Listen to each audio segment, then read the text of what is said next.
Migration does not politicize people. If you think about the context of these Russian migrants, they're not moving to democracies where protests are easy and encouraged, but many find themselves in authoritarian contexts.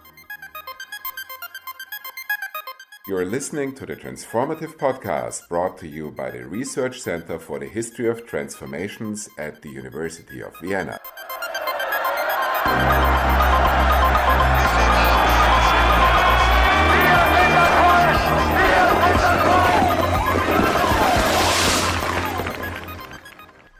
Hello and welcome to the Transformative Podcast. I'm Jannis Panagiotidis, the Scientific Director of RECET, the Research Center for the History of Transformations. Today I'm very happy to welcome Félix Krawatzek.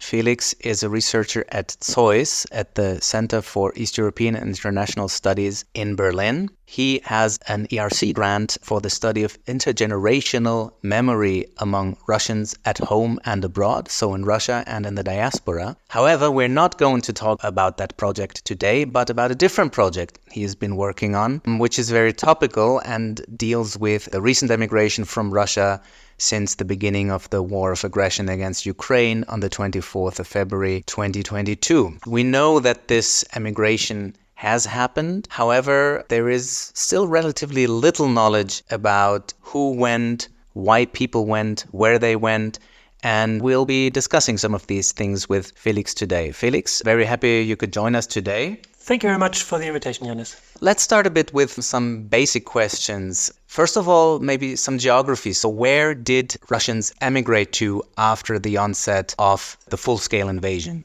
So what we see is one package, so to speak, of countries that was highly attractive for Russians who left after February 2022 is the neighboring post-Soviet countries. For once, because of their proximity, ease of access. Another reason also is that many of these countries, such as Armenia or Kazakhstan, allowed it for Russians to enter the country without an international passport, but only with a domestic Russian passport. Beyond the post-Soviet sphere, what we see is that Russians also left to countries further afield that made access for them relatively easy, such as Turkey, but also countries in Southeast Asia or South America, though the numbers there are much smaller. And can you tell us something about when people left? So did the majority of emigrants leave right after the start of the full-scale invasion, or did they mainly leave after mobilization or different rounds of mobilization? Is there a particular chronology to this emigration? I think we can identify three waves of emigration. So the first being right after February 2022, those people who were politically active, very often these are journalists, very pronounced academics or political activists. So a group of committed political activists in the country who felt they were no longer safe. Then came a second wave of people who were not necessarily politically involved, who might not even oppose the Russian regime, but who simply did not want to fight in the war against Ukraine. So that's the second migration wave, starting in September and peaking really in October 2022, when the partial mobilization was announced. And then I think we see a third wave throughout 2023 of people who left with slightly more planning, who, again, were not necessarily driven by their attitudes towards the regime, but who simply felt that they could not live in Russia any longer, given changing economic conditions, changing lifestyle in the country, or the political climate. So here we find quite a few families, for instance, who then resettled with a little bit more long-term planning. One should also say that this is not only a one-way movement, but rather the estimates that we arrived at is that between 15 and 20% of people have probably returned of those who have left. And we also see quite a high level of transnational mobility, meaning people traveling between Russia and their new country of residence, especially when it's a country that is not considered unfriendly to Russia. This is something we can see, for instance, when looking at Turkey, but also Kazakhstan, where transnational connections between Russia and the two countries I just mentioned remain relatively high. And this is very interesting because obviously when we think of emigration, in particular of political emigration, you would rather think of a one-way street. And you're painting a picture here that is more complex than that, and which probably also sheds some light on potential or actual emigration motives. One more, a very basic question. Can you give us some numbers? How many people actually emigrated?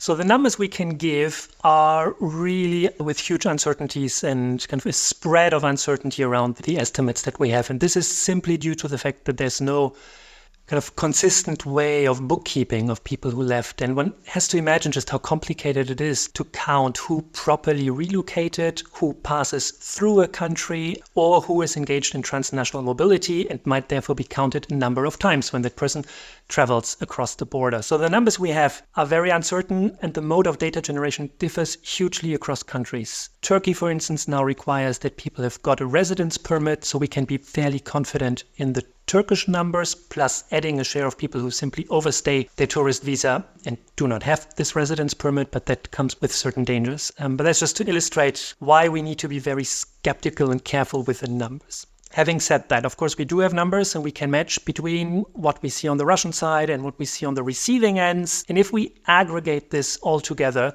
I think it's a fairly reasonable estimate to speak about 900,000 to 1 million people who have left. So it's not an exodus, but it's also a sizable share of the working population, keeping in mind that these are primarily people of working age. So it has a direct impact on the size of the active population in Russia. And would you say that those are mainly skilled professionals, middle-class people, maybe even upper-class people, or do you have a broad range of social categories involved in this limited exodus? Yeah, what I find fascinating when studying this group is really how diverse it actually is. And that diversity maps in interesting ways on the target countries. So in Armenia and Georgia, we've got a huge share of people as that one could qualify as liberal professionals. So IT sector, the arts, sciences and academia, that's the dominant character, I would say, of the Russian communities in Georgia and Armenia. Then if we move on to countries such as Kazakhstan, we find a very different composition of those who left after February 2022. So we've got people, a much higher share of people who work in industries, who work in trade and the construction business, and a very small fraction actually of people who are in the IT sector. One country I find particularly fascinating is Turkey, where we've got all of those people spread across different locations, but we've got a share of younger, well-educated students as well, people who left and now finish a master or BA at university in Turkey. Also people working in the IT sector. But then also in Turkey, we've got wealth migration. Russians who can afford lifestyle in Antalya, who took advantage of relatively easy access to Turkey until the residence requirements became more strict. Does this also map on geography of Russia? So where do people emigrate from? Is this mainly Moscow, St. Petersburg, or do you also have people moving from the provinces, maybe adjacent, for instance, to Kazakhstan, where I imagine it would be easy to move from a few kilometers across the border, or from southern Russia into Georgia, Armenia, those countries that you mentioned? So it maps the geography of the places where people migrate to, tends to correlate with proximity in the Russian provinces. Having said that, among those who left, we've got a really clear overrepresentation of the urban areas. By that I mean cities with more than 1 million inhabitants. Moscow and Petersburg are significantly overrepresented in Armenia and Georgia, but that is not so much the case in Kazakhstan, Kyrgyzstan and Turkey, where we've got people from be it Yekaterinburg or Omsk or Novosibirsk that attracted urban infrastructure, people in urban areas who have got higher disposable incomes and could therefore afford leaving. We see extremely few people who have left from smaller towns and not to mention villages.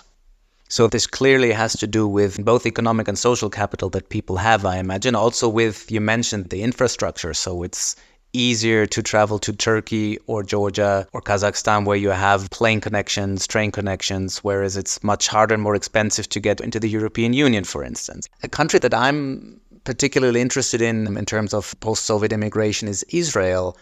In Israel, already way before the full-scale invasion, there was an immigration that was called Putin's Aliyah. So people, there was a renewed exodus already then of Jews or people of Jewish origin from Russia. Was there also some movement in this direction now, or did those people leave earlier? We did not, unfortunately, include Israel in the study that we did. But from what I know about the case is that we have seen indeed migration after 2022 that builds on established migration networks, because that's one of the key roles, that people move to areas where there are Russians that are established, because that helps you in finding an apartment, potentially finding a job kind of quickly when you arrive. And so these networks play a huge role in the case of Israel, explaining why in particular people of Jewish descent have moved there. Let's talk politics a little bit. One thing that you hear about, one criticism in particular that you hear of Russian emigration, in particular from the Ukrainian side, is that those people purport to be political refugees, but then they don't mobilize against the war, then they don't do anything.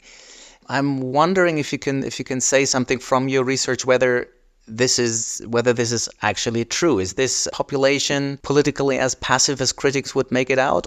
So one finding I would like to underline is that migration does not politicize people. So one could have thought, right, that those who left, they also left because of the political circumstances, and maybe they were apolitical or not particularly interested or mobilized back in Russia because of the dangers associated with it. And now they move to a new country and there's room to express their grievances and frustration about the Russian regime and the war.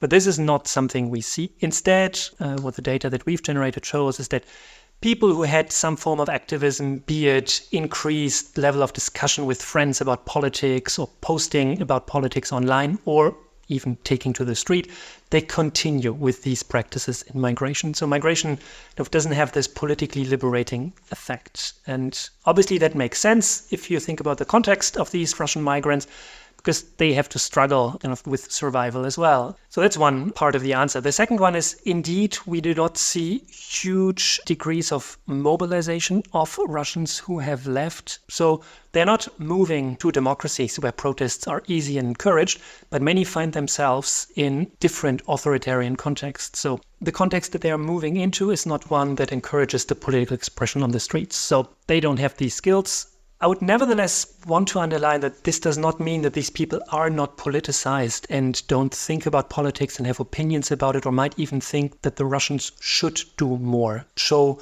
visibility of the new Russian diaspora. And we have this question also in the surveys that we conducted in a couple of countries. And I think it is quite remarkable that more than half of the respondents in Georgia and Armenia, for instance, say that Russians should take to the street, even if it's only to show to the world that Russia is more than just the Kremlin. And that speaks, I think, to the conditions in the South Caucasus, where street mobilization have been more frequent over the last decade. If we then look at what respondents in Turkey, Kazakhstan, and Kyrgyzstan say, they follow quite neatly the lower levels of mobilization we see in these countries. There's diversity in the migrant community, but certainly an awareness in the South Caucasus for the need simply to take to the street, even if it's only symbolically, which in the current situation I think is still something important. Can you also say something about people who move to the West, so to the European Union, to Germany, for instance, or to Austria? There, the political framework for mobilization would be more conducive, less repressive, but of course maybe the economic pressures would be infinitely greater than in other places. So can you say something about the situation there? My impression is, looking at the situation in Germany, for instance, that the new Russian communities in Germany, they're very much involved in a process of self-organization at the moment. So since this is a new group with not necessarily easy relations to the older Russian-speaking diaspora, they are lacking internal structure. There's not really a spokesperson who can rally that group and express their social and political demands. So what I observe is, for instance, that we see a lot of horizontal kind of discussion going on about what it means to be Russian in 2024, about regional divides within Russia, what it is, the Russian identity in the world nowadays. And I think this is an important process for a group that is in the making, but it also explains why we see, in light of the numbers of Russians that we have, for instance, in Germany, comparatively little political mobilization, leaving aside kind of big anniversaries such as the second-year anniversary of the invasion or Navalny's death. This nicely sets up my last question, which would be whether there is a sense of diaspora, a sense of being part of an emigration, maybe even a sense of trying to create a continuity to earlier Russian emigrations. Is there like a strong unifying identity that could be mobilized, or are people more or less fending for themselves? I think in the spring of 2024, the moment that we speak about this topic, I do not see that. And that is because these Russians arrive with very different grievances and attitudes towards the regime. And if we think about post-1917 emigration from the early Soviet Union, those who left at that point arrived with a rather shared mindset about the past regime and about the new regime. So that was conducive to a shared identity that could then also be mobilized. But in 2024, there's so much diversity in that group that it strikes me as, at the moment at least, being extremely difficult to articulate what could give character to that group. It might, of course, change, but having just been to Turkey and explored a little bit the Russian communities there, it strikes me that the fragmentation is something that is really characteristic of that group. They are so diverse in terms of generation, in terms of socioeconomic background, perspectives on the war, and perspectives on Western institutions in Russia, that it will take huge efforts if one wanted to unify or articulate a shared sense of being for those who have left Russia after 2022. Félix Krawatzek, thank you very much for talking to us about your project today. That was our transformative podcast for today. Please come back and tune in for our next episode.